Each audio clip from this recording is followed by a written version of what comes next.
प्रश्न 10। इतने सारे सिद्धांत, दर्शन और आध्यात्मिक मार्ग ईश्वर के अस्तित्व को क्यों स्वीकार नहीं करते?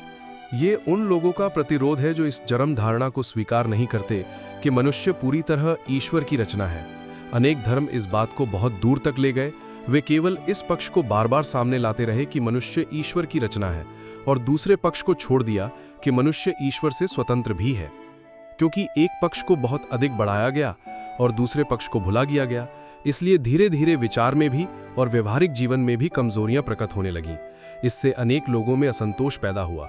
वास्तविक जीवन में मनुष्य को जीवन के साथ संघर्ष करना पड़ता है। सब कुछ सुंदर और सुखद तो नहीं होता। यदि मनुष्य ईश्वर की ही रचना है तो जीवन पूर्ण होना चाहिए, पर वास्तविकता में जीवन तो दुखों से भरा हुआ है। यदि कहा जाए कि ईश्वर ने सब कुछ बनाया है, तो संसार के असंख्य दुख, युद्ध, प्राकृतिक आपदाएं, तूफान, भूकंप, महामारी, क्या ये सब भी ईश्वर के कारण है? क्या इसका अर्थ ये है कि ईश्वर की रचना दोषों से भरी हुई है? हमें ईश्वर की धारणा के लिए एक मार्ग निकालना होगा, क्योंकि सचमुच संसार के दुखों की वास्तविकता को देखकर बहुत से लोग ईश्वर को तीव्र रूप से अस्वीकार कर देते हैं।